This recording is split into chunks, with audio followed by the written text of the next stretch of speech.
오늘이 벌써 10월 26일이에요. 네, 10월이 가고 있습니다. 네, 서울에서는 나뭇잎의 색깔이 지금 바뀌고 있어요. 나뭇잎의 색깔이 파란색에서 노란색, 빨간색 이렇게 바뀌고 있어요. 단풍이라고 해요. 나무들이 단풍이 들고 있어요. 네, 이렇게 단풍이 들고 나면 이제 겨울이 옵니다. 겨울이 오면 바람도 많이 불고 눈도 내릴 거예요. 여러분하고 같이 공부 시작할 때 날씨가 아주 더웠는데 이제 아침 저녁으로 약간 추운 그런 날씨가 됐습니다. 시간이 참 빨리 지나가고 있어요. 네.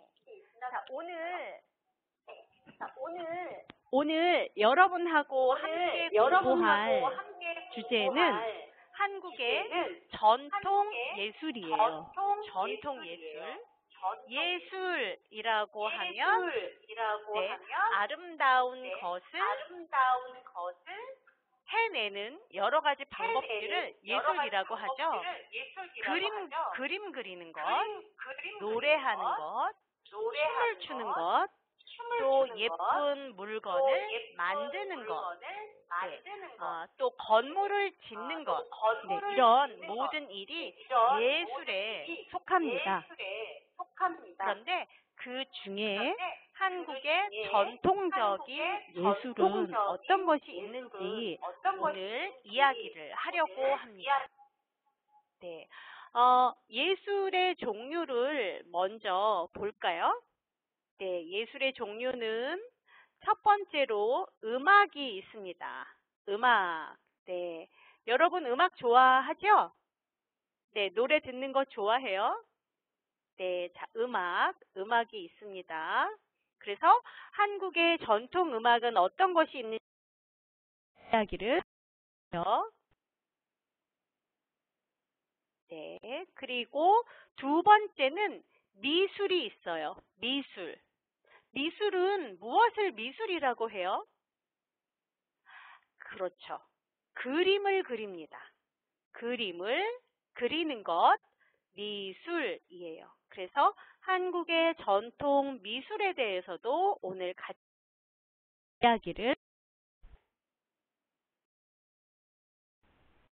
그리고 또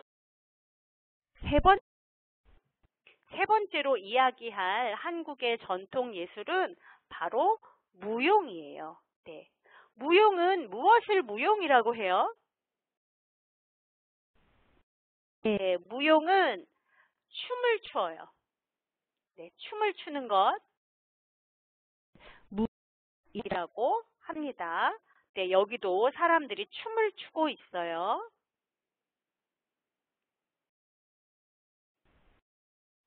또 여기도 사람들이 춤을 추고 있습니다. 네, 그래서 오늘 여러분하고 함께 공부할 주제는 한국의 전통 예술인데 종류는 어떤 것이 있어요? 음악, 미술, 무용. 네, 이렇게 세 가지 종류의 한국의 전통 예술에 대해서 함께 공부하겠습니다. 네. 자, 첫 번째 한국의 전통 예술은 바로 음악이에요. 네. 한국의 전통적인 음악, 여러분 들어본 일이 있어요? 한국 전통 음악? 여러분이 들어본 한국 음악은 아마 K-팝일 거예요. 네. BTS, 그 다음에 갓세븐, 네, 이런 사람들이 부르는 음악은 K-팝이라고 하죠. 요즘 한국 사람들이 듣는 노래예요. 그런데 오늘 우리가 볼 한국의 음악은 전통 음악입니다. 그러니까 아주 오래 전부터 사람들이 즐겨온 그런 음악의 종류예요. 네, 한국의 전통 음악 중에 첫 번째를 알아보도록 하겠습니다. 첫 번째는 농악이라고 하는 음악이에요. 농악. 네, 여기 그림을 봐주세요. 네, 그림에 사람들이 지금 악기를 연주하고 있어요. 그런데 이 사람들 옷을 봐주세요. 이 사람들의 옷. 이 사람들의 옷은 돈이 많은 사람들이 입는 옷일까요? 그렇지 않을까요? 네, 구분하기가 어려울 수 있는데, 네, 이 옷들은 옛날 한국 사람들 중에 보통 사람들, 그러니까 돈이 아주 많지도 않고 사회적인 지위가 높지도 않은 사람들이 입던 옷이에요. 네, 주로 농사를 짓는 사람들이 이런 옷을 입었어요. 그래서 한국의 전통 음악 중에 농악은 이 농이 농사의 농이에요. 그러니까 쌀을 기르고 콩을 심고 네, 이런 일을 하는 것을 농사라고 하죠. 네, 그 농사하는 사람들이 하는 음악을 농악이라고 합니다. 자, 첫 번째 한국의 농악에 대해서 소개하는 글을 제가 읽어보겠습니다.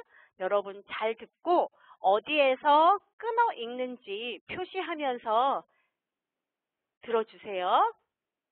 네, 자, 농악은 풍물놀이라고도 불리는 것으로 농사를 지으며 살아온 한국인들이 마을의 평화를 빌고 농사가 잘 되기를 바라는 마음을 음악으로 표현하는 민속 예술이라고 할 수 있다. 봄에는 한 해 농사가 잘 되기를 기도하는 마음으로, 가을에는 농사를 잘 마친 것에 대한 감사의 마음을 신에게 표현하고 고생한 마을 사람들이 서로를 음악으로 위로하고 즐기는 행위가 예술로 발전한 것이라고 볼 수 있다. 농악에는 음악과 춤, 노래 등이 모두 포함되어 남녀노소가 함께 즐기던 예술이다. 네, 이렇게 농악을 소개하고 있습니다. 아래에 있는 사진은 네, 농악을 연주하고 있는 사람들의 모습이에요. 네, 여기에 유튜브 주소가 있는데 한국의 농악을 들어보거나 본 일이 없는 학생들은 나중에 이 유튜브 사이트에 들어가서 이 사람들이 연주하는 음악을 한번 들어보기 바랍니다. 그리고 여러분 나라의 전통 음악하고 어떻게 다른지 생각해 보면 좋을 것 같아요. 네, 자 그럼 농악에 대해서 다시 이야기를 해보도록 하겠습니다. 네, 농악은 풍물놀이라고도 불리는 것이에요. 농악의 이름이 또 하나 있어요. 네, 농악을 풍물놀이라고도 불러요. 네, 라고도 불러요. 이렇게 이야기하면 이 음악을 부르는, 이것을 부르는 이름이 다른 것도 있다는 말이에요. 네, 여러분들도 혹시 이름을 2개 가지고 있어요? 2개나 3개? 한국 사람들의 이름은 저처럼 진정난 이렇게 해서 성하고 이름이 보통 2글자. 그래서 이름이 길지 않은 편이에요. 그런데 태국 사람이나 인도네시아 사람들은 한국 사람보다 이름이 좀 길더라고요. 그래서 그 긴 이름 대신에 다른 이름을 쓰는 사람들을 많이 봤어요. 네, 그러면 다른 사람들이 여러분을 부를 때도 2가지 이름으로 부를 수 있죠? 네, 그때 이런 표현을 쓸 수 있어요. 네, 어떤 사람의 이름이 네, 예를 들면 네, 제 이름으로 예를 들어 볼게요. 네. 네, 제 이름은 저는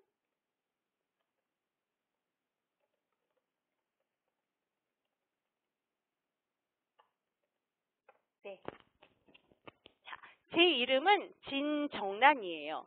그런데 가끔 사람들이 진정란 씨 이렇게 부르지 않고 저를 이런 이름으로도 불러요. 네, 진 선생님 이렇게 저를 불러요. 그래서 저는 이름이 또 다른 이름이 있는 거죠. 그런 경우에 저는 진 선생님이라고도 불려요 라고 이야기해요. 네, 여러분들 중에 한국 이름을 가지고 있는 사람들도 있죠? 네, 예를 들면 지금 치앙마이에 있는 친구들은 모두 다 자기 이름 말고 한국 이름이 있어요. 네, 그러면 여러분이 그 이름을 가지고 얘기할 수 있죠. 안녕하세요. 저는 누구누구입니다. 저는 무엇무엇이라고도 불려요. 이렇게 얘기할 수가 있습니다. 네, 자, 농악은 또 다른 이름이 있어요. 풍물놀이라고도 불려요. 그런데 이 음악은 어떤 음악이에요? 네, 농사를 지으면서 살아온 한국 사람들이, 네, 농사를 짓는 사람들, 네, 농사를 짓는 사람들의 음악이에요. 그래서 이렇게 농악이라고 한 거예요. 농사를 짓는 사람들의 음악이기 때문에, 네, 그래서 농사를 지으며 살아온 한국 사람들이 마을의 평화를 빌어요. 네, 마을, 우리가 살고 있는 네, 시, 동네, 마을이죠. 네, 마을이 평화롭기를 빌어요. 기도한다는 말이에요. 그리고 또 농사가 잘 되기를 바라는 마음을 가지고 있어요. 네, 그 마음을 음악으로 표현했어요. 네, 음악으로 표현해요. 음악으로 나타내요. 네, 표현하다라는 말은 나타내다라는 말하고 같은 뜻이죠.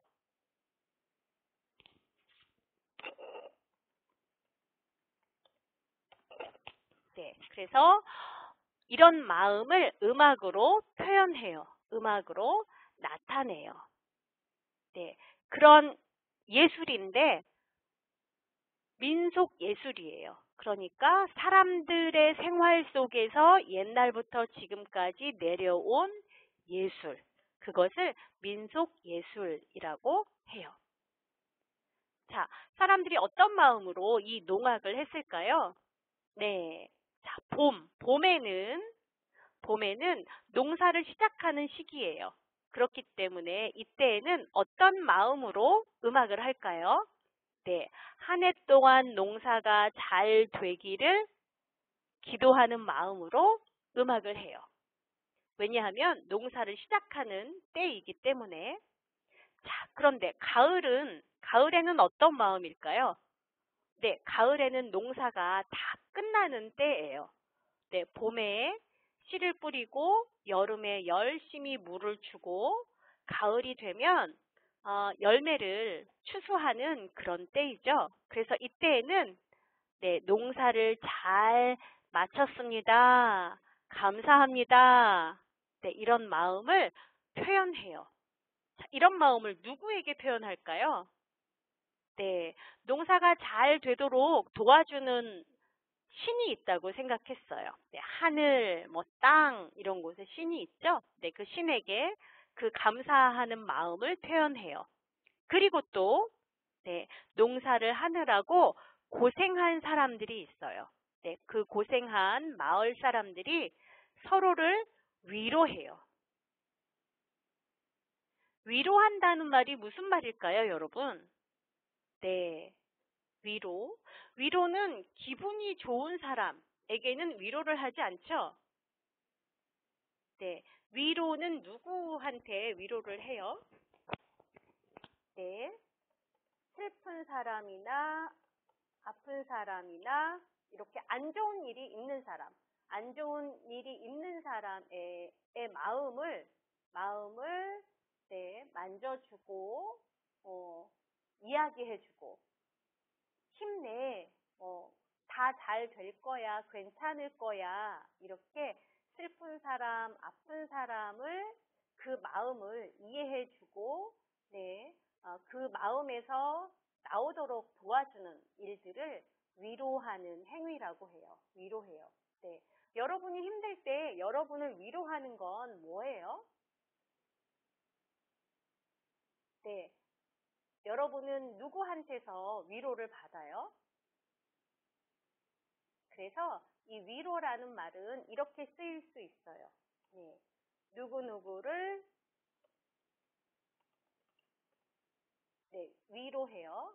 아이고, 잘못 썼습니다.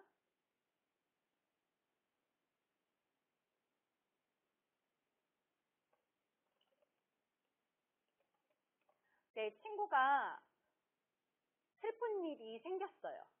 네, 그래서 여러분이 그 친구에게 가서 그 친구 등을 두드려 주면서 괜찮아, 괜찮아 이렇게 이야기해요. 여러분은 친구를 위로하고 있어요.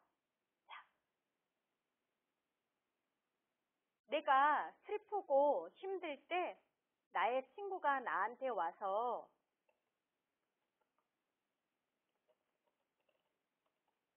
네, 내가 힘들 때 친구가 나한테 와서 내 등을 두드려 주면서 괜찮아, 다 잘 될 거야. 이렇게 이야기를 해줘요. 그러면 뭐라고 할까요? 네, 이때는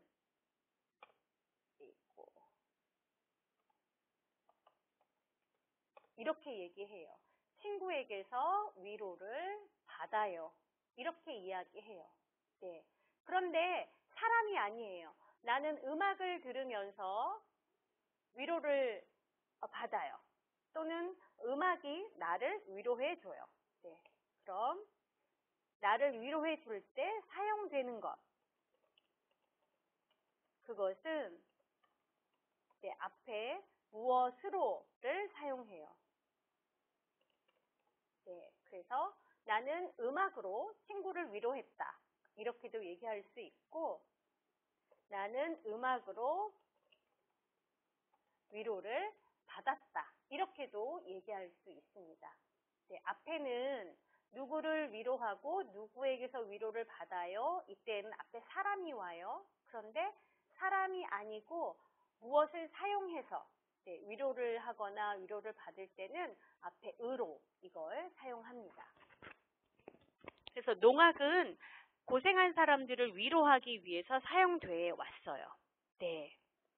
이 농악에는 음악만 있는 것이 아니에요.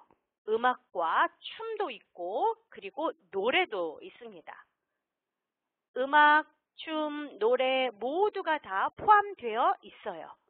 그리고 남녀노소가 함께 즐길 수 있어요.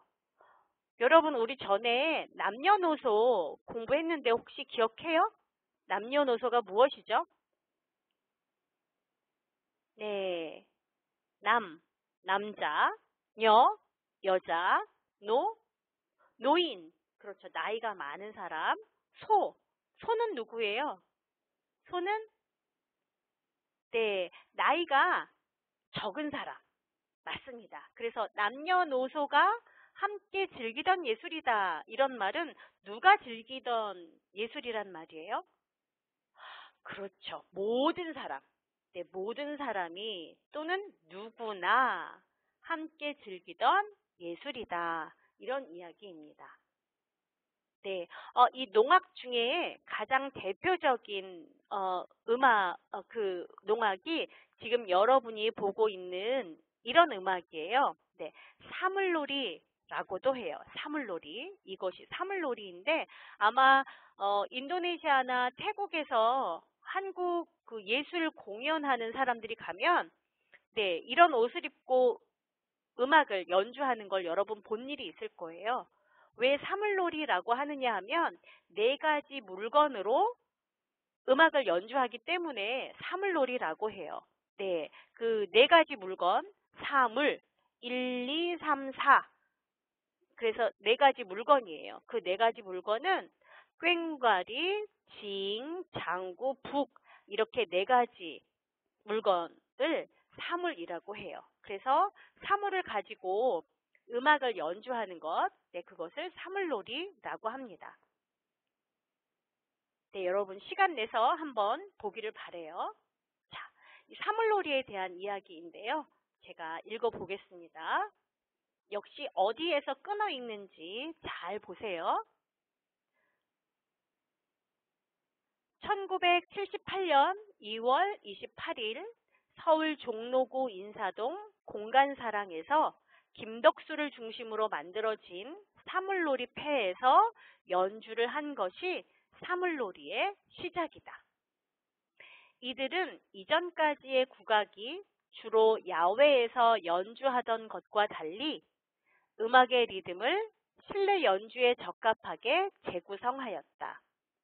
4개의 악기는 각각 자연의 소리를 표현하는데 꽹과리 소리는 천둥, 징 소리는 바람, 장구 소리는 비, 북 소리는 구름을 표현한다고 말한다.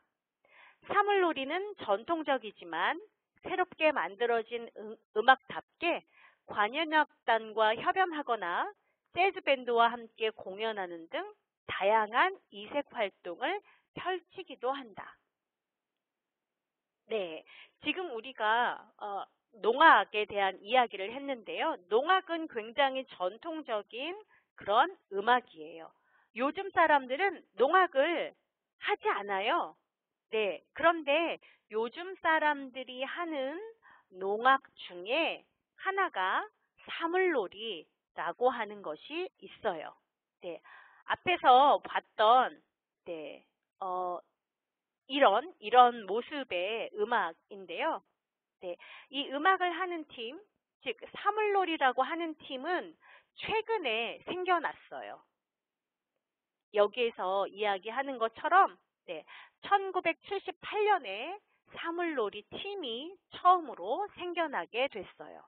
그 그룹을 만든 사람 이름이 김덕수라는 사람이고, 이 사람이 4개의 전통 악기를 가지고 연주를 하기 시작했고, 그 음악의 이름을 사물놀이라고 이야기하기 시작했어요.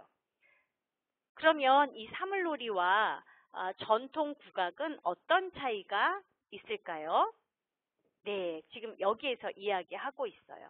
네, 이전까지의 국악이 주로 야외에서 연주를 하던 것이었어요. 네, 야외는 어디를 야외라고 해요, 여러분? 야외? 네, 여러분 지금 모두 건물 안에 있죠? 네, 건물 밖을 야외라고 해요. 야외. 그럼 야외가 아니고 여러분이 있는 곳은 어디예요? 네, 지금 여기에도 그 반대되는 표현이 있어요. 실내. 여러분은 지금 실내에 있어요. 네. 자, 야외와 실내는 서로 반대말이죠. 네. 전통적인 국악은 야외에서 연주를 하는 것이었는데, 이 사물놀이는 실내에서 연주할 수 있게 재구성을 했어요. 네. 재구성이라는 말은 어떤 것을 다시 구성했다는 말이죠. 다시 구성했어요. 다시 만들었어요. 국악에서 사용하는 악기는 4개 이상의 악기들을 사용을 했어요. 그런데 실내에서 연주하기 위해서는 악기가 너무 다양하면 실내에서 연주하기 어려우니까 여러 악기 중에 4개를 골랐어요. 네, 그 4개는 꽹과리라는 것이 있고, 징이라는 것이 있고, 장구라는 것이 있고, 북이라는 것이 있어요. 네. 그런데 왜 이렇게 4가지 악기를 선택했을까? 네, 이 4가지 악기의 소리가 자연의 소리를 표현한다고 생각했기 때문이에요. 자, 어떤 소리인지 볼까요? 네, 꽹과리라는 악기는 천둥 소리를 표현한다고 생각했어요. 네, 천둥은 뭔지 여러분 알아요? 비가 많이 올 때, 네, 비가 많이 올 때 하늘에서 우르릉 콩콩 이런 소리가 나요. 네, 천둥 소리를 한국 사람들이 말로 할 때는 우르릉 콩콩 이렇게 이야기하는데 태국어로는 뭐라고 할까? 인도네시아 말로는 뭐라고 할까? 궁금하네요. 네. 아, 들어보면 참 좋을 것 같은데. 나중에 우리 만나면 저한테 얘기해 주세요. 네, 태국어와 인도네시아어로 천둥 소리 어떻게 이야기하는지. 네, 좋습니다. 자, 두 번째 악기, 징이라는 악기가 있어요. 징 소리는 바람과 같다고 생각했어요. 바람. 네, 바람 소리. 그리고 장구. 인도네시아에서는 굴루둘 이렇게 이야기해요. 천둥 소리를 굴루둘. 한국에서는 우르르 쾅쾅. 인도네시아에서는 굴루둘. 태국에서는 뭐라고 할까? 네. 자, 그리고 장구 소리는 비 소리와 같다고 이야기했어요. 비. 네. 북 소리는 구름과 같다 이렇게 이야기했습니다. 아, 구름은 무슨 소리를 낼까요, 여러분? 네, 구름이 소리를 낼 수 있을까? 네, 아무튼 이 악기를 선택한 사람들은 구름도 소리를 낸다고 생각을 했군요. 네, 그래서 이렇게 네 개의 악기로 음악을 하는 것을 사물놀이라고 해요. 네, 사물놀이는 전통적이지만 새롭게 만들어진 음악이에요. 네, 그래서 새로운 일들을 많이 하고 있는데 관현악단과 협연을 해요. 관현악단은 서양 음악이죠. 오케스트라를 관현악단이라고 해요. 관현악단과 함께 연주를 해요. 네, 서로 다른 음악을 하는 사람들이 함께 연주를 하는 것을 협연이라고 합니다. 협연. 예를 들면 피아노 하는 사람과 바이올린 하는 사람이 같이 음악을 연주를 하면 네, 바이올린과 피아노가 협연한다 이렇게 이야기해요. 즉 사물놀이가 관현악단과 협연을 해요.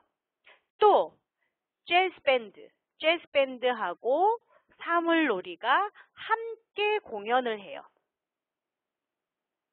네, 이 두 말은 서로 바꿔 쓸 수 있는 거죠. 네, 협연을 해요. 함께 공연을 해요. 네, 서로 바꿔 써도 되는 말입니다. 그래서 이 사물놀이는 전통 농악에서 왔지만 네, 현대적인 방법으로 악기를 연주하고 있습니다. 나중에 여러분 이 유튜브 사이트에서 김덕수의 사물놀이 팀이 어떤 음악을 연주하는지 한번 들어보면 좋겠어요. 자, 두 번째 한국의 전통 음악입니다.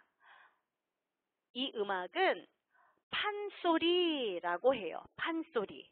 네, 판소리인데 여러분 요즘 K-팝 음악 중에 랩을 하는 사람들이 있죠. 래퍼들. 네, 아마 태국에도 유명한 래퍼가 있을 거라고 생각해요. 제가 이름을 잘 모르지만, 네. 또 인도네시아에도 래퍼가 있을 거라는 생각이 들어요. 힙합 음악 중에 랩을 하는 사람들. 네, 어떤 서양 사람이 한국의 판소리 음악을 듣고 그렇게 이야기했어요. 한국의 판소리는 랩송과 비슷하다. 이렇게 이야기한 사람이 있었어요. 그 랩송은 음악으로 이야기를 하죠. 판소리도 같아요. 네. 들으면 리듬이 있어서 음악 같은데 그 안에 스토리가 있어요. 이야기가 있어요. 네. 사랑 이야기도 있고 부모님과 자식의 사랑 이야기도 있고 남녀의 사랑 이야기도 있고 슬픈 이야기도 있고 기쁜 이야기도 있고 재미있는 이야기도 있고 여러 종류의 이야기가 있어요.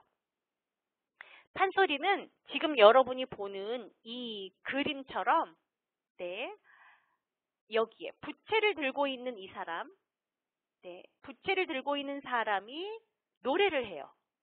노래를 하면서 이야기를 들려줘요. 그리고 옆에 이 사람이 재미있게 리듬에 맞춰서 이야기를 할 수 있도록 도와주는 사람이 있어요. 북을 치는 사람이 있어요. 자, 이 왼쪽의 그림을 보면 자, 이 사람이 지금 판소리 노래를 하고 있고 이 사람은 리듬을 맞춰주고 있고 앞에 사람들이 있죠? 네, 이 사람들은 지금 재미있게 이 노래를 부르는 사람들의 이야기를 듣고 있어요. 자, 판소리가 어떤 음악인지 같이 보겠습니다. 네, 제가 읽을게요. 판소리는 여러 사람이 모인 장소라는 뜻의 판과 노래를 뜻하는 소리가 합쳐진 말이다.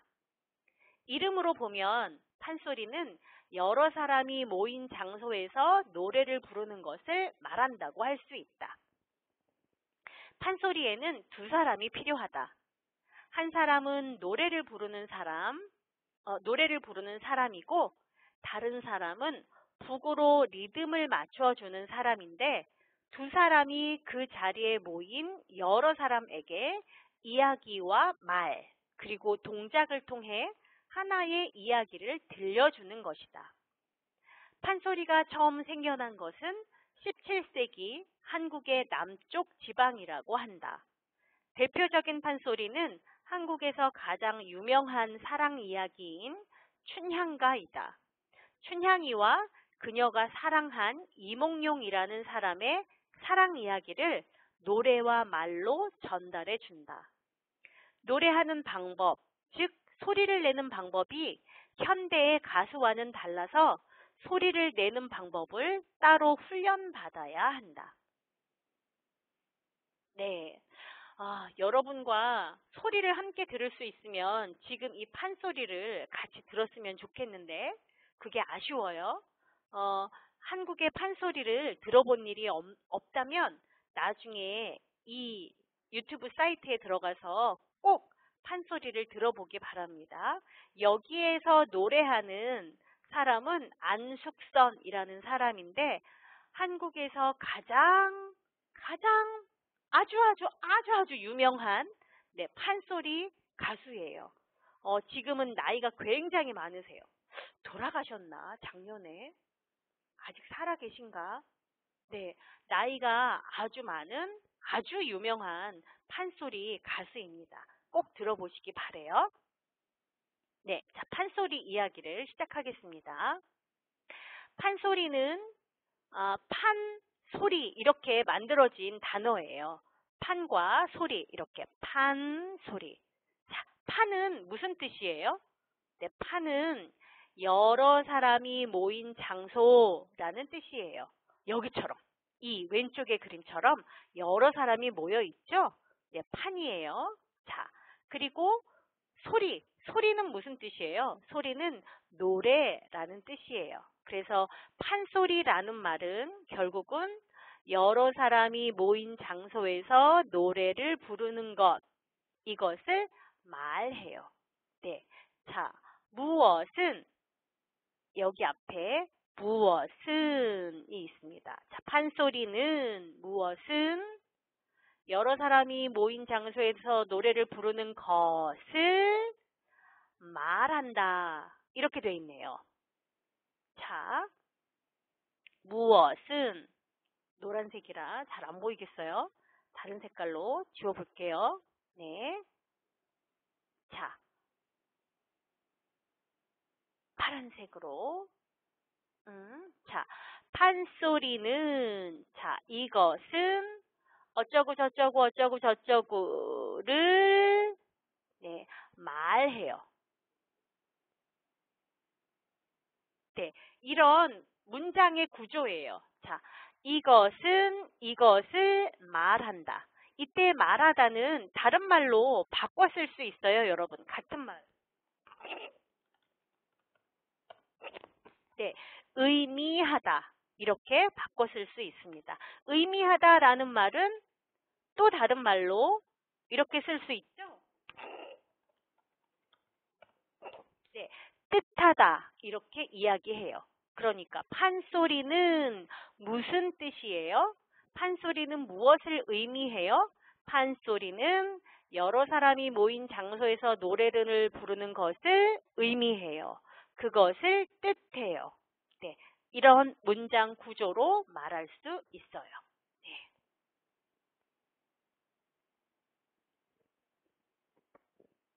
네. 자, 판소리에는 두 사람이 필요해요. 한 사람은 노래를 부르는 사람이에요. 자, 여기 이 그림에도 지금 두 사람이 있죠, 여러분? 네, 왼쪽에 있는 사람.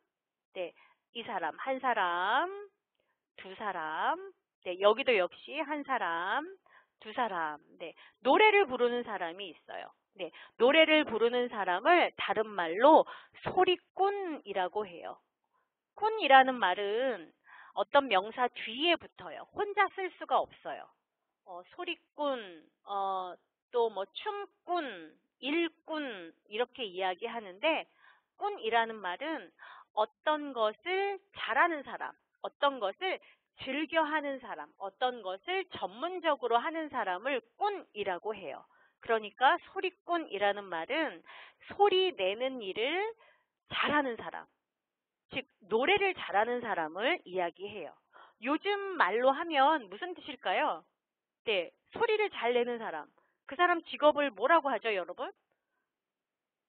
가수, 맞아요. 요즘 말로 하면 가수를 이야기하죠. 네, 근데 이 가수라는 말은 한자 말이에요. 한자 말인데, 이 판소리에서는 이런 한자 표현을 사용하지 않아서 소리꾼이라는 말을 사용을 합니다. 네, 그래서 지금 이 사람들은 소리꾼이에요.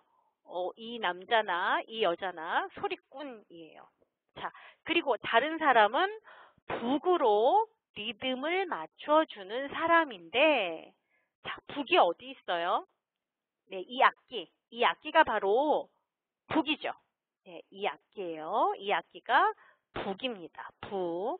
네, 북으로 리듬을 맞춰줘요. 네, 리듬을 맞춰주는 사람은 고수라고 이야기를 했어요. 고수. 네, 이렇게 두 사람이 필요한데 두 사람이 그 자리에 모인 여러 사람들에게 자, 여기처럼 이 그림처럼 지금 여기에 사람들이 모여 있죠. 네, 이 사람들에게 노래와 말 그리고 동작을 통해서 네, 노래도 하고 말도 하고 또 움직이기도 해요. 네, 이것을 사용해서 네, 노래와 말과 춤을 사용해서 하나의 이야기를 들려주어요. 네, 이야기를 들려주어요. 무슨 뜻일까요? 이야기를 들어요. 하는 말은 여러분 알죠? 이야기를 들어요. 누가 들어요? 내가 들어요. 그 사람이 들어요. 누가 이야기를 들어요. 그런데 이야기를 들려주어요. 라는 말은 다른 사람이 이야기를 들을 수 있게 해 주어요. 그런 말이죠. 그래서 이야기를 다른 사람이 들을 수 있게 전해주는 것을 이야기를 들려주다. 이렇게 이야기를 합니다. 그러니까 앞에는 어떤 말이 올까요? 누구누구에게 라는 말이 사용이 돼요. 자, 여기처럼. 여기 여러 사람들에게 이야기를 들려주어요. 문장 구조가 이렇게 됩니다. 누구에게 어떤 이야기를 들려주어요. 네. 자, 판소리가 언제 생겨났는지 볼까요?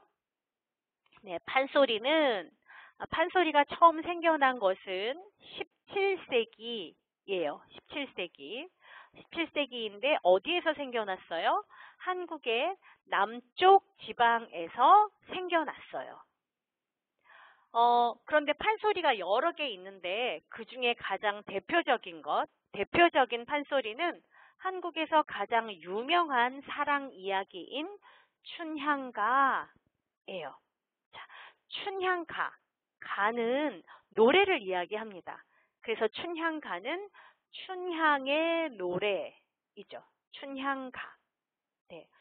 여러분 나중에 그 슈라이 교수님과 사야먼 교수님한테 이 춘향이의 사랑 이야기를 네, 질문해 보세요. 여러분이 알고 있는 유명한 사랑 이야기, 예를 들면 네, 셰익스피어의 사랑 이야기는 네, 로미오와 줄리엣 여러분 알고 있죠? 네, 세계적으로 유명한 사랑 이야기. 네, 로미오와 줄리엣. 로미오와 줄리엣처럼 한국 사람들에게 가장 아름다운 네, 사랑 이야기라고 하면 그건 춘향과 이몽룡의 사랑 이야기예요. 아마 태국과 인도네시아에도 아주 유명한 사랑 이야기가 있을 것 같은데, 네, 뭘까 궁금해요. 네, 나중에 제가 여러분 만나러 가면 저에게 여러분 나라의 유명한 사랑 이야기를 들려주세요. 네. 네. 제가 11월에, 네, 이옥 자카르타에 인도네시아 지금 수업 듣고 있는 여러분 만나러 갈 거예요.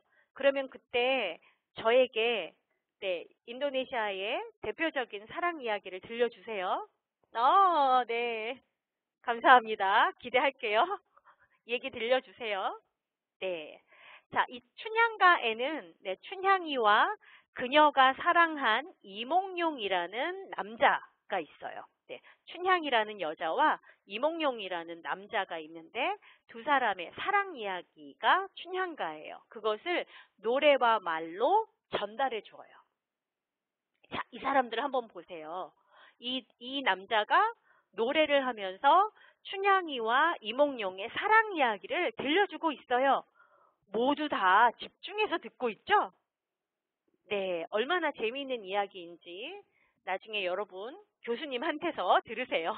네. 자, 노래하는 방법. 이 판소리를 노래하는 방법, 즉 소리를 내는 방법이 현대 가수와는 달라서 이 판소리로 노래를 하려면, 즉 판소리로 소리를 내려면 그 방법을 따로 훈련을 받아야 해요. 그래서 이 판소리는 아무나 노래하기 어려워요. 보통 사람들은 노래하기가 어렵고 판소리 가수가 되고 싶으면 따로 훈련을 받아야 합니다. 네, 여러분은 도대체 판소리가 어떤 음악이야? 궁금하실 수 있는데 네, 나중에 유튜브 통해서 확인해 보기 바랍니다. 네, 두 번째예요. 이번에는 네, 한국의 전통 미술에 대해서 이야기를 하겠습니다. 네, 미술의 종류는 여러 가지가 있어요. 첫 번째, 그림이 있습니다. 그림. 네, 이런 그림이 있어요. 네, 그림이 있고 또 미술의 종류 중에는 이런 네, 손으로 만드는 것. 네, 손으로 만드는 것도 미술의 종류예요. 네. 그래서 오늘은 두 가지 한국의 전통 미술에 대해서 이야기할 건데, 하나는 그림 중에서 사람들의 생활 모습을 그림으로 그린 것, 풍속화하고, 두 번째는 도자기. 네. 이런 옛날 그릇이에요. 도자기, 이 두 가지에 대해서 이야기를 하도록 하겠습니다. 여러분 혹시 이 그림을 본 일이 있어요? 이 그림? 네.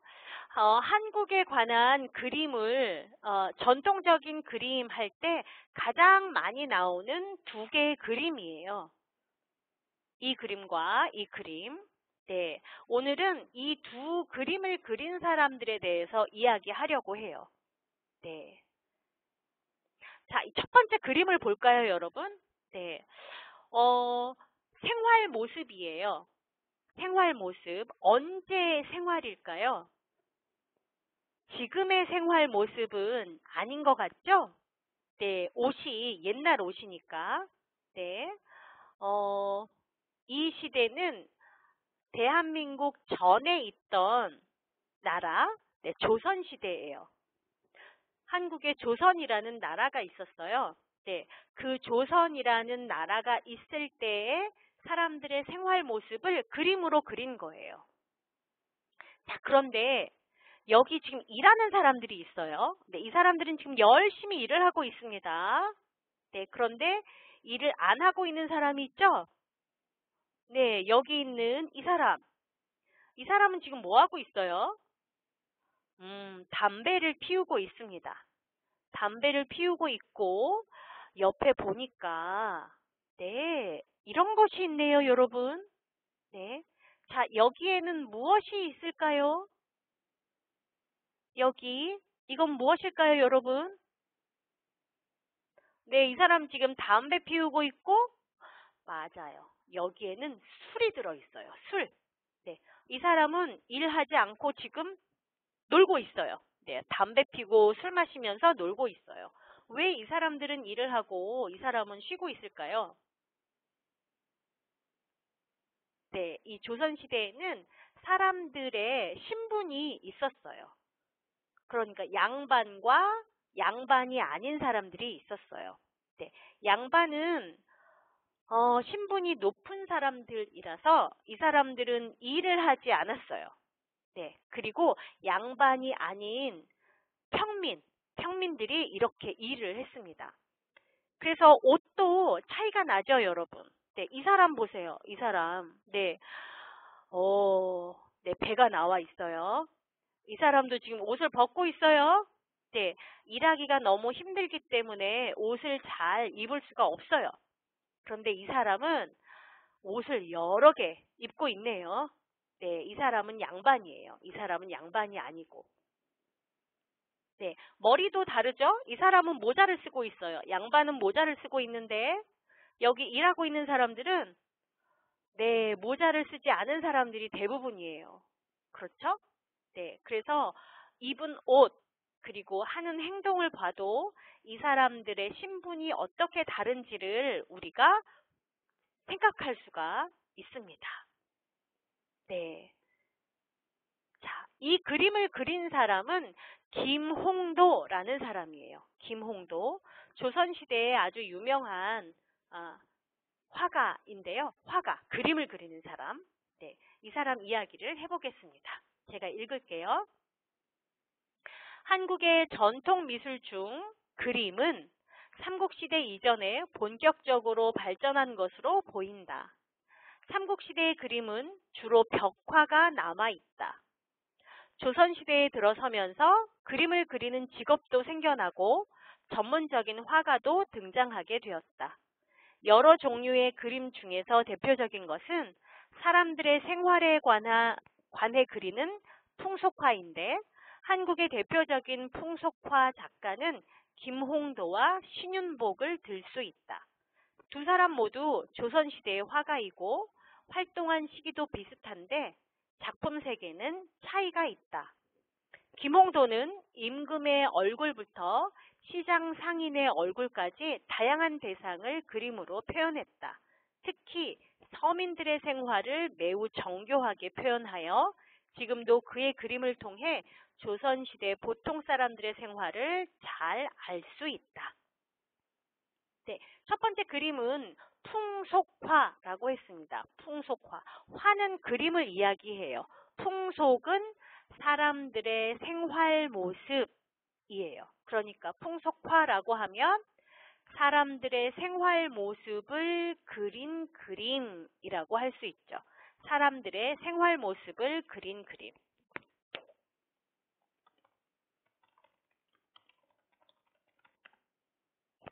네, 생활 모습을 그렸어요. 한국의 전통 미술 중 그림은 삼국시대 이전에 본격적으로 발전한 걸로 보여요. 네, 이건 생각이에요. 추측이에요. 네, 왜냐하면 기록이 잘 돼 있지 않기 때문에 우리가 짐작하는 거죠. 네, 그래서 무엇으로 보인다 이렇게 이야기했어요. 이때 보이다는 정말 눈으로 보는 것이 아니죠. 그렇게 생각한다, 그렇게 추측한다 그런 뜻이에요. 네. 삼국시대의 그림은 주로 벽화가 남아 있어요. 네, 벽화라고 하면 벽에 그린 그림이에요. 벽에 그린 그림. 네. 조선시대에 들어서면서 이제 조선시대가 시작되었어요. 조선시대에 들어서면서 그림을 그리는 직업이 생겨났어요. 그림을 그리는 직업. 네. 화가죠, 화가. 그리고 전문적인 화가도 등장하게 되었어요. 네. 그림을 전문적으로 그리는 사람이 생겨나게 되었어요. 여러 종류의 그림 중에서 대표적인 것은 사람들의 생활에 관해 그리는 풍속화예요. 네, 그런데 이 풍속화를 그린 대표적인 작가는 작품을 만드는 사람을 작가라고 해요. 글을 쓰는 사람도 작가라고 하고, 그림을 그리는 사람도 작가라고 하고, 도자기를 만드는 사람도 작가라고 해요. 네, 무언가를 만들어내는 사람을 작가 이렇게 이야기를 합니다. 네, 그런데 작가 중에 그림을 그리는 사람은 네, 미술가 이렇게도 이야기하죠. 미술가, 미술 작품을 만드는 사람 또는 화가 이렇게도 이야기해요. 한국의 풍속화의 대표적인 작가는 김홍도라는 사람과 신윤복이라는 사람이 있어요. 두 사람은 모두 조선시대의 화가인데 활동한 시기도 비슷해요. 그렇지만 작품 세계는 차이가 있습니다. 네. 작품 세계라는 말은 그 사람의 작품에서 이야기하는 것, 네, 그것이 작품 세계죠. 네, 작품 세계는 차이가 있어요. 지금 이 아래에 있는 그림을 그린 사람이 김홍도인데요. 김홍도는 임금의 얼굴부터 시장 상인의 얼굴까지 다양한 대상을 그림으로 표현했어요. 네, 상인이라는 사람은 장사를 하는 사람을 상인이라고 해요. 그러니까 시장에서 장사하는 사람.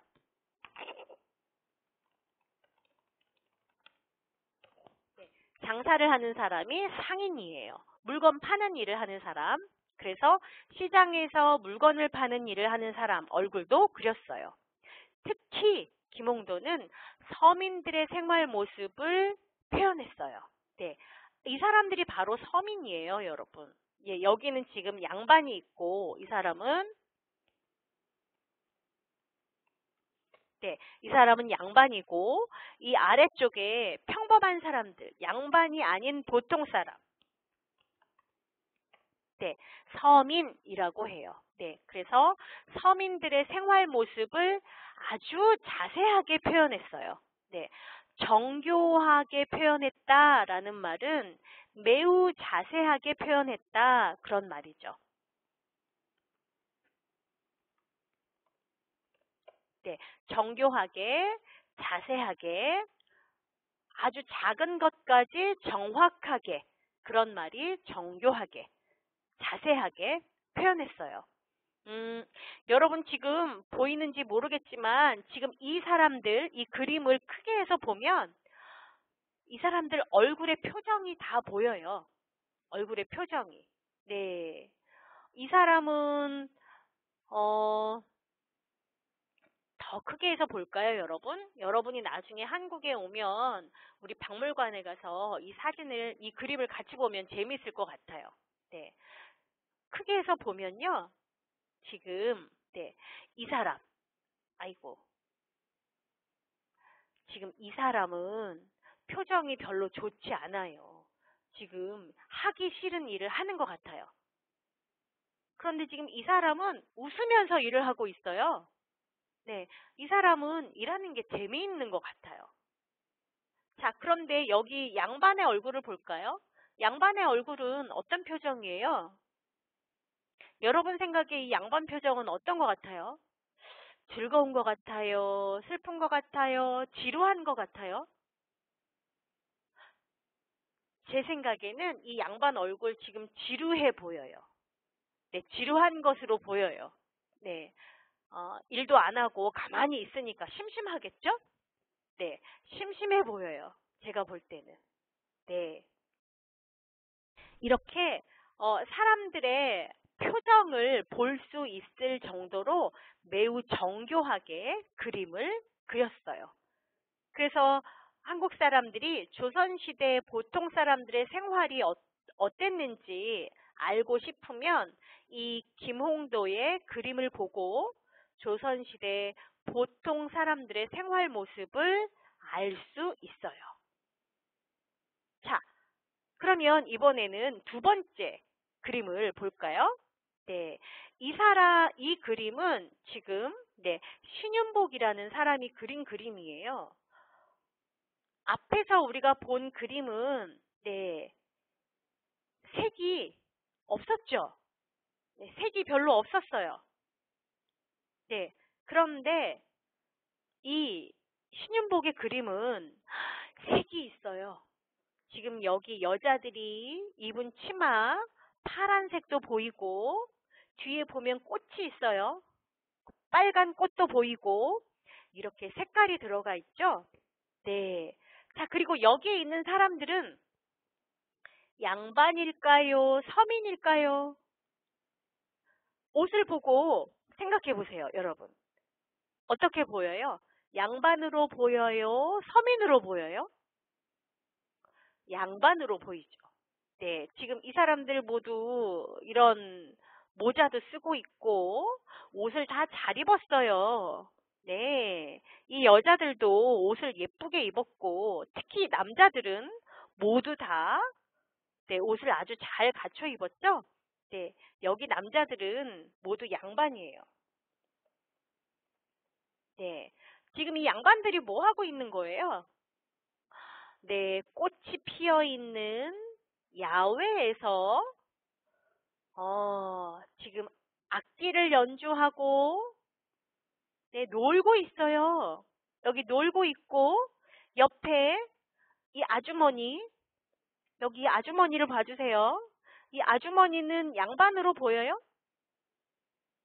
양반으로 안 보이죠? 네, 이 아주머니는 식당 아주머니예요. 네, 그러니까 이 아주머니는 서민이죠. 네. 네, 이 서민 아주머니가 지금 술을 준비해서 가지고 오고 있어요.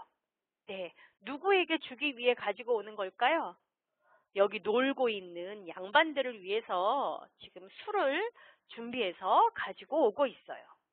네, 앞에서 우리가 봤던 김홍도의 그림보다 이 뒤에 있는 신윤복의 그림은 화려해요. 화려하죠? 네, 모두 생활 모습을 그리고 있지만 두 사람의 그림이 다르다는 걸 알 수 있어요. 네, 자, 그럼 이 부분을 제가 읽어볼게요. 네, 김홍도가 조선시대 서민을 주로 그린 반면에 신윤복은 조선시대 양반들의 생활을 그림으로 많이 표현했다. 젊은 양반들의 생활 모습, 남녀 간의 사랑, 조선시대의 기생들의 모습도 그림으로 그려 그의 그림을 통해 조선시대의 부자들의 옷차림과 생활 모습을 자세히 알 수 있다.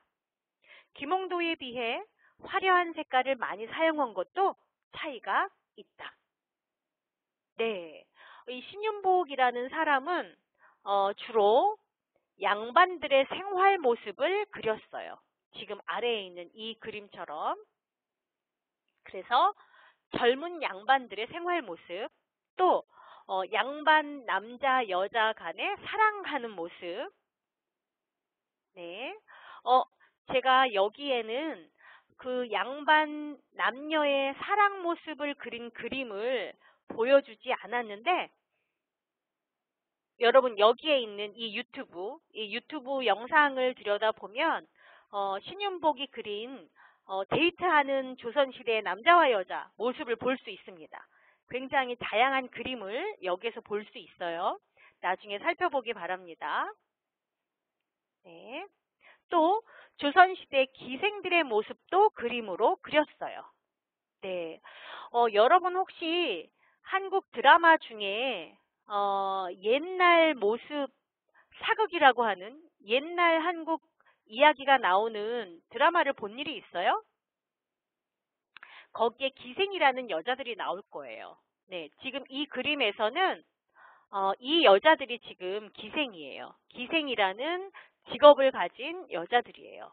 네, 이 여자들 여기에 네, 이 사람들이 기생이라는 직업을 가진 여자들이에요. 네, 조선시대의 여자들은 그 공부를 보통 양반집의 여자들은 공부를 많이 하지 않았어요. 왜냐하면 양반들은 여자가 공부를 많이 하면 시끄럽다 이렇게 생각을 많이 했어요. 그래서 여자들은 아주 기초적인 공부만 하고 살림하는 것을 많이 배우는 것이 좋다고 생각을 했죠. 그런데 이 기생들은 직업적으로 남자들을 만나서 같이 술도 같이 마시고 같이 이야기도 나누고 하는 일을 직업으로 하는 여자들이었어요. 그래서 이 기생들은 공부도 많이 하고 그리고 소설, 이야기를 써서 작가로 활동하는 여자들도 있었고 또 그림을 잘 그려서 화가로 활동하는 여자들도 있었어요.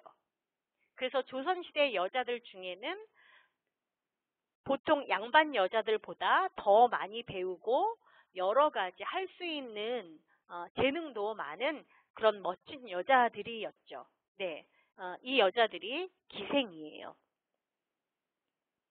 그래서 이 김홍도는 그의 그림을 통해서 조선시대의 부자들의 옷차림은 어떤 옷을 입었는지를 보는 거죠. 네, 옷차림 그리고 또 부자들의 생활 모습 등을 자세히 알 수 있어요. 또 김홍도와 비교해서 화려한 색깔을 많이 사용한 것도 차이가 있어요. 네. 지금 이 그림은 빨간색, 파란색 뭐 이런 색깔들이 보이니까 앞에서 우리가 봤던 그림보다 화려하죠. 자, 김홍도와 신윤복에 대해서는 아직 밝혀지지 않은 이야기들이 많다. 두 사람의 그림 그리는 방법이 비슷한 점도 많고 활동 시기도 겹치는 때가 있어서 신윤복이 김홍도의 제자가 아니었을까 하는 추측도 하는 사람이 있다. 또 신윤복이 기생이나 양반 여자들의 생활 모습을 많이 그려서 그가 남자의 모습을 한 여자가 아니었을까 하고 추측하는 사람도 있어요. 네, 이 조선시대에 그림을 그리는 사람은 양반이 아니었어요. 양반이 아니고 양반과 서민 중간쯤 있는 그런 신분이었어요. 그래서 이 사람들에 대해서 기록이 자세하게 남아있지 않아요. 그렇기 때문에 이 두 사람에 대해서 밝혀지지 않은 이야기들이 많이 있는 거죠. 네, 밝혀지지 않은 이야기가 많아요. 그러니까 미스테리한 사람들이라는 거죠.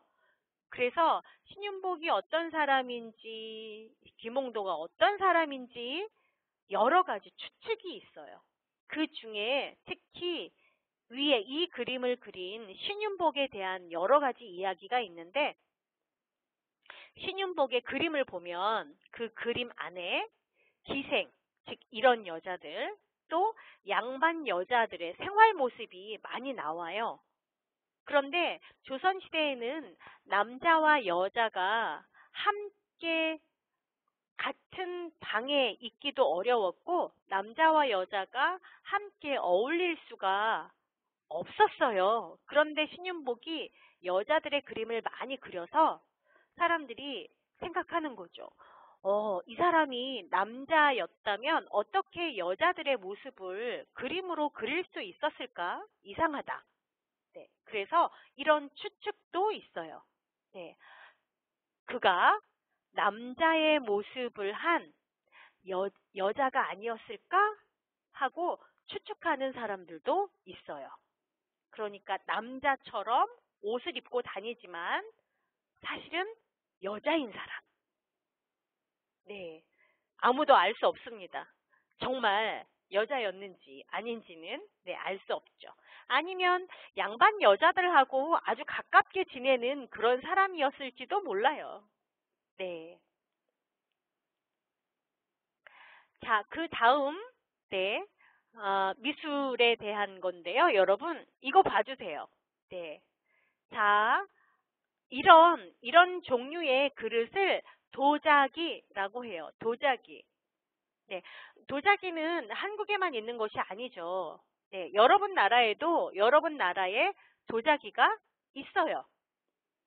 네. 그런데 한국에서 미술 작품 중에 도자기에 대한 것은 이렇게 세 가지를 이야기하는데, 이 겉에 있는 색깔을 보고 이야기를 해요. 왼쪽에 있는 것은 하얀색이죠. 하얀색 도자기. 그래서 백자라고 이야기해요.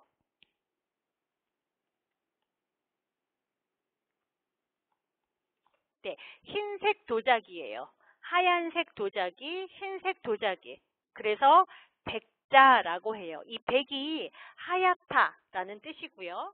자, 가운데에 있는 도자기는 색이 무슨 색이에요? 네, 파란색이죠? 네, 그래서 청이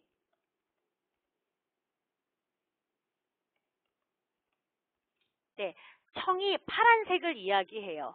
파란색. 그래서 청자라고 이야기를 해요. 네. 그리고 마지막에 있는 도자기는 여러분 이게 무슨 색인지 보기가 어렵죠? 네. 그런데 이 도자기는 겉은 흰색이에요. 겉은 흰색인데 속은 파란색이에요. 속은 파란색이고 겉은 흰색이고 네, 그런 종류의 도자기를 분청사기라고 해요. 네, 여기에 있는 이 한국의 도자기에 관한 이야기는 여러분이 시간이 있으면 공부하기로 해요. 오늘은 시간이 없어서 이 도자기에 관한 것은 생략하고 넘어가겠습니다. 다음 세 번째예요. 한국의 전통 예술 세 번째는 무용입니다. 무용. 네, 무용은 춤을 추는 것을 이야기하죠. 네, 한국의 전통 무용에 대해서 살펴보도록 하겠습니다. 제가 읽을게요, 여러분. 들어보세요. 한국인들은 춤과 노래를 즐기는 민족으로 유명하다. 아주 오래전 한반도에 나라가 세워진 이후로 사람들이 모이는 곳에는 항상 춤과 노래가 있었다는 기록이 한국의 역사뿐만 아니라 중국의 역사책에도 나올 정도이다.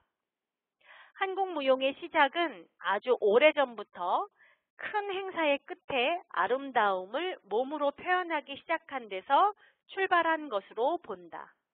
하늘의 제사를 지내는 것이 그 대표적인 예가 될 것이다. 한국 무용의 종류는 크게 궁중무용, 민속무용, 의식무용, 가면무용 등으로 나눈다. 네, 여러분 나라에도 전통 춤이 있죠. 전통 무용. 네, 자, 한국 사람들은 술을 아주 좋아해요, 여러분. 네, 한국 사람들이 술을 잘 마시기로 세계적으로 유명해요. 그렇죠? 여러분도 알고 있군요. 네, 한국 사람들이 술을 좋아한다는 것을. 네, 세계적으로 술을 좋아하는 사람들을 러시아 사람들이 술을 좋아한다고 하는데 러시아 사람들이 한국 사람도 러시아 사람만큼 술을 좋아한다 이렇게 이야기를 하더군요. 네. 한국 사람들은 술을 좋아하는 편이에요. 그런데 한국 사람들이 술만 좋아하는 것이 아니에요. 한국 사람들이 노래도 좋아하고 춤도 좋아해요. 그래서 한국인들은 춤과 노래를 즐기는 민족으로 유명해요. 여러분도 그렇게 생각해요? 네? 그래서 그렇게 이야기해요. 뭐 한국의 그 BTS가 이렇게 노래도 잘하고 춤도 잘 추고 하는 이유가 무엇일까? 그것은 그 사람들이 한국 사람들의 DNA를 가지고 있기 때문에 당연하다 이렇게 이야기하는 사람들도 있습니다. 네, 그만큼 한국 사람들이 노래하고 춤추는 것을 좋아한다 이런 말이죠. 네, 아주 오래전 한반도의 나라가 세워진 이후로 네, 한반도는 지금 대한민국이 있는 땅, 이 땅을 한반도라고 이야기해요. 네, 여기에 나라가 세워진 이후로 세워진 후 지금까지 계속 네, 그 이후로 사람들이 모이는 곳에는 항상 춤과 노래가 있었다는 기록이 한국 역사에도 나오고 그것뿐만이 아니라 중국의 역사책에도 나와요. 네, 그 중국의 아주 오래된 역사책에 이런 이야기가 있어요. 저쪽 동쪽의 끝에 그 한반도라는 땅이 있는데 그곳에 살고 있는 사람들은 모이면 노래하고 춤추면서 논다. 그 사람들은 정말 노래와 춤을 너무너무너무 좋아하는 사람들이다. 네, 이런 이야기가 있습니다. 네, 한국 사람들은 정말 아주 오래전부터 노래하고 춤추고 하는 것을 좋아한 것 같아요. 한국 무용의 시작은 아주 오래전부터 큰 행사의 끝, 큰 행사가 있으면 그 마지막에 여기에서 끝은 네, 마지막과 같은 것이죠. 마지막. 그 행사가 끝날 때쯤 네, 행사의 마지막에 즐거움을 몸으로 표현하기 시작한 것에서 출발했다고 봐요. 네, 그러면 옛날부터 어떤 큰 행사가 있었을까? 네, 아주 오래전부터 하던 가장 큰 행사는 하늘에 제사를 지내는 것이었어요. 하늘은 무엇을 하늘이라고 할까요? 네, 하늘신을 이야기하죠. 하늘신. 우리가 한국의 종교에 대한 이야기를 했잖아요. 네, 그런데 한국의 종교는 샤머니즘이 전통적인 종교예요. 그런데 그 샤머니즘에서 믿는 신은 바로 하늘이죠. 네, 하늘신을 믿었어요. 그래서 아주 오래전부터 이 하늘이라고 하면 하늘에 있는 신이죠. 하늘신에게 제사를 지냈어요. 제사를 지내면서 무슨 이야기를 했을까요? 네, 비가 오게 해주세요. 이렇게 기도를 할 때도 있고, 또 농사를 잘 짓게 해주세요. 이렇게 기도를 할 때도 있었을 거예요. 그런데 그렇게 제사를 지내고 나서 마지막에 항상 노래하고 춤을 추었다는 이야기예요. 그래서 그것이 무용의 시작이 되었다. 이렇게 예상하고 있어요. 그래서 그런 한국 무용의 종류는 궁중무용, 민속무용, 의식무용, 가면무용 이런 것들이 있었다라고 이야기를 해요. 자, 지금부터는 그 종류에 대해서 하나씩 보도록 할게요. 네, 첫 번째가 궁중무용이에요. 네, 자, 궁이라는 말이 있어요. 궁은 집이에요. 누구의 집일까요, 여러분? 궁. 네, 이 아래에 그림을 보면 알 수 있는데, 자, 여기 집이에요. 누구의 집일까요? 왕, 맞습니다. 왕의 집이에요. 왕의 집. 네, 그래서 궁은 왕을 이야기하고, 네, 임금님, 왕이라고 하죠. 그래서 왕의 집 안에서 하던 무용을 궁중무용이라고 해요. 네, 그래서 왕의 궁 안에서 추던 춤이에요. 자, 궁중무용에 대해서 알아보겠습니다. 궁중무용은 왕궁에서 행사에 사용되던 춤으로 동작이 우아하고 선이 고우며 몸가짐이 바르다. 또한 동작의 변화가 적어 다양하지 못하고 속도도 느린 편이다.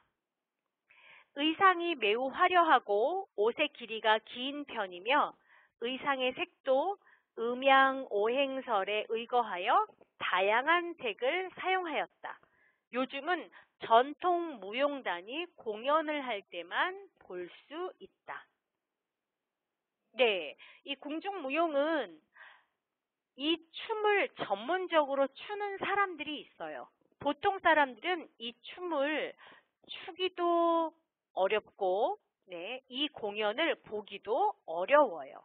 네, 왜냐하면 보통 사람들이 즐기던 춤이 아니기 때문이에요. 이 궁중무용은 여기서 이야기하는 것처럼, 네, 왕궁, 즉 왕의 집에서 행사가 있을 때 사용하던 춤이에요. 네. 나중에 여러분 이 유튜브 사이트에 들어가서 이 사람들이 춤을 추는 모습을 한번 보세요. 네, 이 사람 춤을 보면 동작은 움직이는 모습이죠. 움직이는 모습. 네. 춤은 동작으로 표현을 하니까요.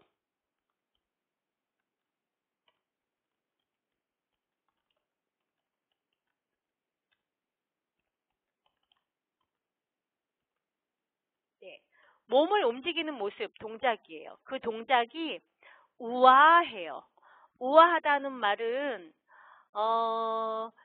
멋이 있는데, 네, 빠르지 않고 느리면서 멋이 있게 보여요. 네, 우아하다고 이야기해요. 그리고 선이 고와요. 곱다도 아름답다라는 말이에요. 선은 사람들이 움직일 때 눈으로 보이는 라인을 선이라고 해요. 이 춤에서는. 네, 그리고 몸가짐은 몸의 움직임이에요. 몸가짐이 바르다. 네. 여러분이 요즘 많이 보는 한국의 그 그룹들이 하는 춤, 뭐 BTS나 아니면 잭슨5나 뭐 이런 네, 가세븐이나 뭐 이런 사람들이 추는 춤하고는 전혀 반대예요. 네, 아주 곱고 동작이 네, 천천히 움직이는 그런 모습이죠. 동작의 변화가 적어요. 변화가 많지 않아요. 또 동작이 다양하지도 않아요. 그리고 속도가 느려요. 그리고 또 의상은 옷을 의상이라고 해요. 옷. 네, 춤출 때 입는 옷이에요. 의상. 네, 의상이 화려해요. 네, 화려하다는 말은 무슨 뜻이에요? 네, 색깔이 여러 가지 색. 그리고 네. 이렇게 볼륨도 크고 이럴 때 화려하다고 이야기하죠. 또 옷의 길이가 길어요. 지금 이 여자들의 소매 보이시죠? 아주 길어요. 네. 그리고 색도 여러 가지 색을 사용했어요. 요즘은 쉽게 이걸 볼 수가 없고 전문 무용단, 즉 전문적으로 춤을 추는 사람들이 공연할 때만 이 춤을 볼 수가 있습니다. 자, 두 번째는 민속무용이에요. 민속무용. 앞에서 춤추던 사람들하고 이 사람들 옷차림이 차이가 많이 나죠. 네. 앞에 봤던 이 궁중무용에 춤을 추는 사람들의 옷은 아주 화려했어요. 그런데 민속무용에 춤을 추는 사람들의 옷은 화려하지 않아요. 네. 그러니까 이 앞에 궁중무용은 왕 앞에서 추었기 때문에 화려했는데 지금 여기에 민속무용은 보통 사람들이 생활 속에서 추는 춤이기 때문에 화려하지 않아요. 자, 민속무용에 대해 보겠습니다. 민속무용은 만들어진 시기와 만들어진 장소가 짐작이 되기는 하지만 누가 만들었는지는 정확히 알 수 없는 춤이다. 왜냐하면 한 사람이 만든 것이 아니라 오랜 시간 동안 사람들이 그 춤을 즐기면서 변화, 발전해 온 것이기 때문이다. 민속무용의 특징은 보통 사람들의 생활에서 느끼는 기쁨과 슬픔, 분노 등이 춤에 들어있다는 점이다. 화려한 의상이나 복잡한 무대 장치 등이 필요 없이 넓은 장소만 있으면 어디에서나 춤을 출 수 있다는 점도 특징이다. 네, 궁중무용은 왕의 집에서만 볼 수 있었죠. 왕의 집에서 특별한 행사가 있을 때만 볼 수 있는데 이 민속무용은 어디에서나 넓은 장소가 넓은 곳이면 어디에서나 이 춤을 출 수 있었어요. 그러니까 누구나 출 수 있고 요즘도 학교에서 체육대회 같은 걸 하면 이 춤을 추는 경우가 있어요. 자, 민속무용은 만들어진 시기, 즉 언제 만들어졌는지, 시기는 때를 이야기해요. 네, 만들어진 때, 시기, 때 같은 말이에요. 네, 시기, 때, 만들어진 때와 만들어진 장소, 이것을 짐작은 할 수 있어요.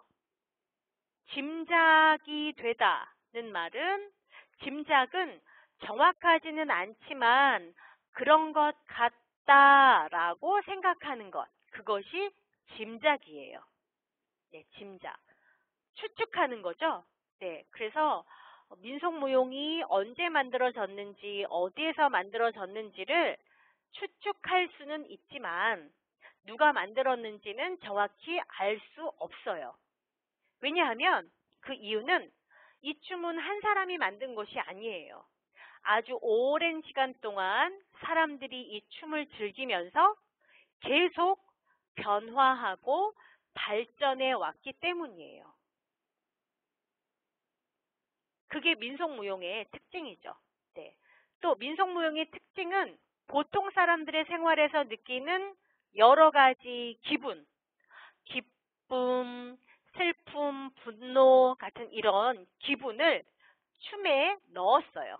그래서 민속무용의 춤을 보면 어떤 동작은 기쁜 마음을 표현하고 어떤 동작은 슬픔을 표현하고 어떤 동작은 분노를 표현하고 하는 것이 여기에 다 들어있어요. 그리고 궁중무용과 비교해서 화려한 옷, 복잡한 무대 장치 이런 것이 필요 없어요. 그냥 이렇게 넓은 장소만 있으면 어디에서나 춤을 출 수가 있어요. 네, 이것이 민속무용의 특징이에요. 민속무용이 여러 가지가 있는데 지금 이 사람들이 추고 있는 춤의 이름은 강강수월래라는 춤이에요. 그런데 이 춤의 이름이 조금 다른 경우도 있는데요. 네, 여기는 강강수월래라고 표현했지만 어떤 사람들은 강강술래라고 하기도 해요. 네, 이게 정확하게 책에 쓰여져 있는 것이 아니고 민속무용이기 때문에 사람들의 입과 입을 통해서 전달이 됐어요. 그래서 강강술래라고 하는 사람들도 있고 강강수월래라고 하는 사람들도 있어요. 네, 두 개는 결국 같은 춤이에요. 자, 세 번째 춤을 볼까요? 네. 자, 이분들 지금 춤을 추고 있는 사람들, 이 사람들이 누구인 것 같아요, 여러분? 이 사람들 누굴까요? 네, 여러분 나라에도 이런 직업을 가지고 계신 분들이 계시죠? 특히 태국에는 많이 있을 거예요. 네, 태국은 불교 국가니까. 네, 이분들은 스님이세요. 네, 스님이 어떤 사람들인지 여러분 아시죠? 네, 불교를 믿고 그 부처님의 말씀을 다른 사람들에게 전파하는 일을 하는 사람들, 네, 스님이라고 해요. 네, 한국은 지금 나라의 종교가 없어요. 네, 한국은 지금 국교가 없어요. 나라의 종교가 없고 사람들이 자기가 믿고 싶은 종교를 믿고 있어요. 그래서 한국은 여러 종류의 종교가 지금 들어와 있는데 아주 예전에는 불교가 국가의 종교였던 때도 있었어요. 네, 그때에는 국가적인 행사가 많이 있었는데 그 종교 행사를 할 때 스님들이 이렇게 춤을 추었어요.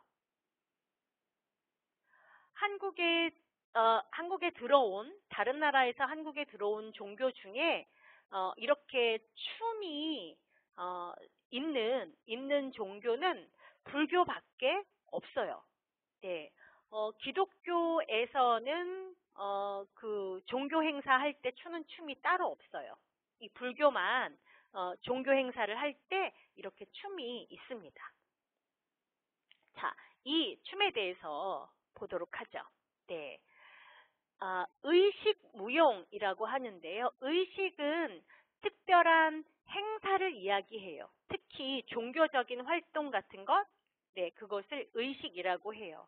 네, 그래서 불교에서 의식을 할 때, 즉 불교에서 어떤 행사를 할 때, 그리고 국가적으로 조상에게 제사를 지낼 때 추었던 춤이 의식무용에 속해요. 네, 지금 이것은 스님들이 행사에서 춤을 추시는 건데요.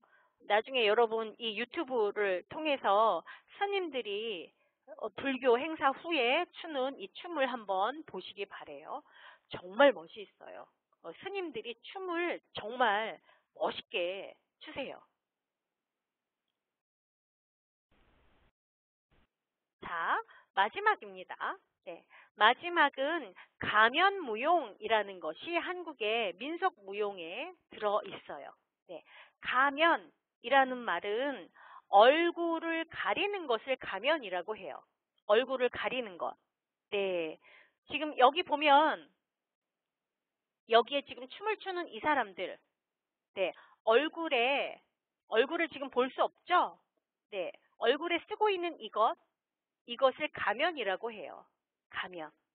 네, 그래서 가면 무용은 이렇게 얼굴을 가리고 추는 춤을 네, 가면 무용이라고 해요. 자, 가면 무용은 보통 탈춤이라고 부르는 춤이다. 얼굴에 가면을 쓰고 춤을 추면서 노래도 하고 말도 하는 종합 예술이다. 보통 사회적인 불만을 이야기로 꾸며 표현하는 내용이 많은 서민들의 춤을 추는 사람들은 모두 남자들이다. 네.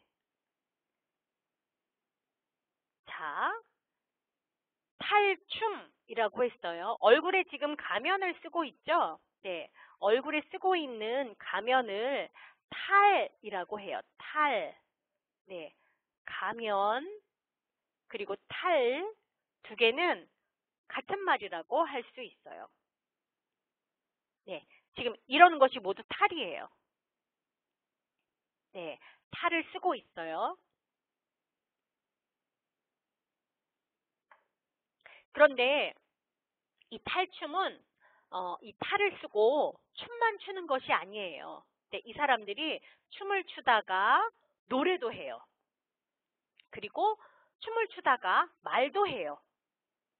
네, 그래서 춤, 노래, 이야기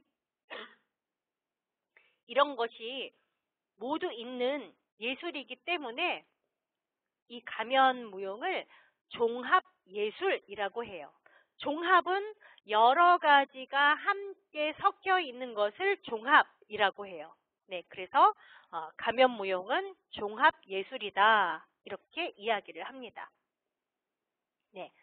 그런데 이 사람들이 이렇게 가면을 쓰고 우리한테 해주는 이야기는 즐거운 이야기, 행복한 이야기 이런 건 별로 없어요. 어떤 이야기냐 하면 이 사람들이 사회에 가지고 있는 불만, 네, 불만 이런 것들을 이야기로 만들어서 우리에게 보여줘요. 네. 이 춤은 그 조선 시대에 아주 유행했는데요. 네. 그 조선 시대는 아까 제가 이야기한 것처럼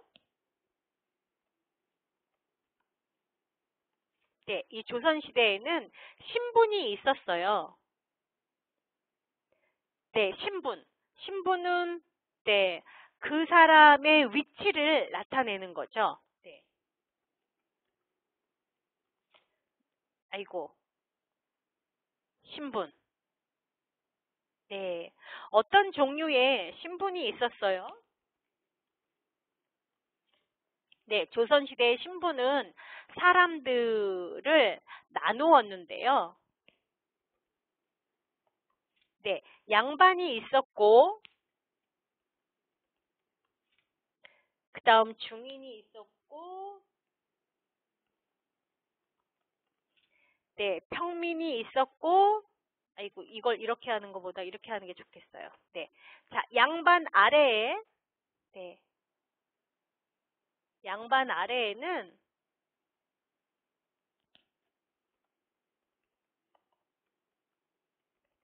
네, 중인이라고 하는 사람들이 있었어요. 중인은 양반은 아니지만, 네, 그 서민이 아닌 사람들이었죠.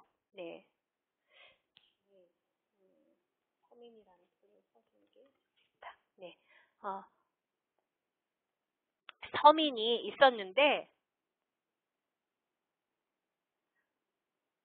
서민은 보통 양반들을 위해서 일을 하는 사람들이었어요. 양반들을 위해서 일을 하는 사람들. 네. 그러다 보니까 이 서민들이 양반들한테서 네. 기분이 나쁜 일이나 네.